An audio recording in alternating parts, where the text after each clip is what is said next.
Hello friends, ಇವತ್ತು ನಾನು ರಂಜಾನ್ ಸೀರೀಸ್ನಲ್ಲಿ ಇಫ್ತಾರಿಗೆ ಅಂತಲೇ ಮಾರ್ಕೆಟಲ್ಲಿ ಸಿಗುವಂಥ ಸಾಫ್ಟ್ ಫ್ಲಫಿ ಆಗಿರುವಂತಹ ಕಾಲಾ ಜಾಮೂನ್ ಮನೇಲೇ ಮಾಡಿದ್ದೆ. ಅದು ಮಿಲ್ಕ್ ಪೌಡರನ್ನು ಉಪಯೋಗಿಸ್ಕೊಂಡು.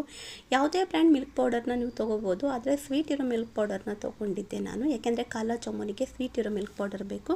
ಅದಕ್ಕೆ ನಾನು ಮಿಲ್ಕ್ ಪೌಡರ್ ಹಾಕ್ಕೊಂಡು ಒಂದು ಚಮಚ ತುಪ್ಪ, ಒಂದು ಚಿಟಿಕೆಯಷ್ಟು ಉಪ್ಪು ಮತ್ತು ಬೇಕಿಂಗ್ ಸೋಡಾ ಹಾಕ್ಕೊಂಡು ಸ್ವಲ್ಪ ನೀರು ಹಾಕ್ಕೊಂಡು ಸಾಫ್ಟ್ ಡೋ ರೆಡಿ ಮಾಡಿಕೊಂಡು ಅದಕ್ಕೆ 2 ಚಮಚದಷ್ಟು ಬೈಂಡಿಂಗಿಗೆ ಅಂಥೇಳಿ ಮೈದಾ ಹಿಟ್ಟು ಹಾಕ್ಕೊಂಡು ಅದನ್ನು ಸ್ವಲ್ಪ ಸಾಫ್ಟಾಗಿ ಕಲಿಸ್ಕೊಂಡು ಎತ್ತಿಟ್ಟೆ. ಇವಾಗ ಸಕ್ಕರೆ ಪಾಕ ಮಾಡ್ಕೋತಿದ್ದೀನಿ. 1 ಕಪ್ಪಷ್ಟು ಸಕ್ಕರೆ ಹಾಕ್ಕೊಂಡು 1.5 ಕಪ್ಪು ನೀರು ಹಾಕ್ಕೊಂಡು ಏಲಕ್ಕಿ ಹಾಕಿ ಇದನ್ನು 5 ನಿಮಿಷ ಕುದಿಸಿ ಸೈಡಿಗೆ ಇಟ್ಕೊಂಡ್ರೆ ನಮ್ಮ ಸಕ್ಕರೆ ಪಾಕ ರೆಡಿ ಆಗುತ್ತೆ. ಇವಾಗ ನಾನು 5 ನಿಮಿಷ ನೆನೆಸ್ಕೊಂಡಿರೋ ಹಿಟ್ಟನ್ನು ಸಾಫ್ಟಾಗಿ ಮಾಡ್ಕೊಂಡಿದ್ದೀನಿ. ಸಾಫ್ಟಾಗಿ ಮಾಡ್ಕೊಂಡ್ರೆ ಚೆನ್ನಾಗಿ ಬರೋದು. ನಿಮಗೆ ಬೇಕಾದಂಗೆ ಉಂಡೆ ಮಾಡಿಕೊಂಡು ಲೋ ಟು ಮೀಡಿಯಮ್ ಫ್ಲೇಮಲ್ಲಿ ಎಣ್ಣೆಯಲ್ಲಿ ಕರೆದು ಅದನ್ನು ಸಕ್ಕರೆ ಪಾಕದಲ್ಲೇ ಬಿಟ್ಟರೆ ತುಂಬ ಫ್ಲಫಿ ಆಗಿರುವಂತಹ, ತುಂಬ ಜ್ಯೂಸಿ ಆಗಿರುವಂತಹ ಕಾಲಾ ಜಾಮೂನ್ ಮನೆಯಲ್ಲೇ ರೆಡಿ ಆಗುತ್ತೆ.